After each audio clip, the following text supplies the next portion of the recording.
No matter where I'm meeting with Kentuckians, whether it's in Pikeville, Paducah, or my office in Washington, the issue of infrastructure is always a top concern.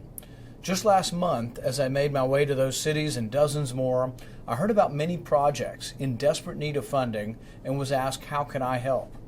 So we have a great idea. It's called the Penny Plan for Infrastructure. If government worked the way it was supposed to, perhaps we would be able to fund more of these projects. With this new plan, we think we'll be able to. So your government has a budget. The problem is no one sticks to it. So when important things that need our funding come up, like repairing our bridges and roads, Congress is faced with either spending more money it doesn't have, borrowing more money from China, or not funding the projects at all.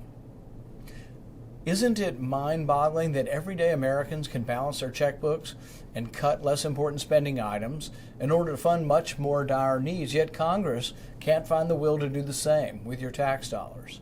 I know how important these infrastructure projects are, and I want to ensure Kentucky isn't hurt or left behind by a Congress who can't figure out how to put our community's needs first. Kentucky shouldn't suffer because Washington is unwilling to cut less important spending.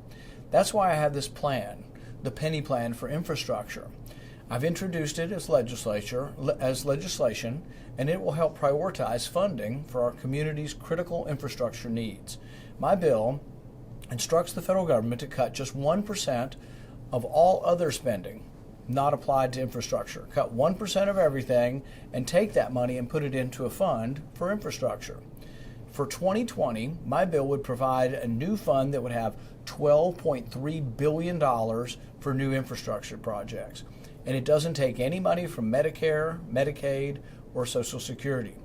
Based on some estimates, this new funding, this Penny Plan for Infrastructure, could pay for between 2,500 and 6,200 miles of new 4-lane highways, or 2,200 miles of 6-lane interstates, or resurfacing nearly 20,000 miles of existing 4-lane roads. So here in Kentucky, things that Kentuckians have wanted for a long time, like the Brent Spence Bridge or a Northern Kentucky bypass, repairing dated water systems like we need to fix in Martin County, or expanding ports along the Ohio River, all these things could be done if we would take 1% of all the other spending, make them cut waste, take 1% of their spending and put it into infrastructure. If you want these things too, I urge you to support my plan, the Penny Plan for Infrastructure. Call your legislators and let them know that you want your tax dollars spent on projects and initiatives that are crucial to the foundation of your community, roads and bridges, not on wasteful programs or being sent overseas. When I ran for office, I promised to always put Kentucky first. In prioritizing the Commonwealth's most important needs, my Penny Plan for Infrastructure is yet another way I'm keeping that promise.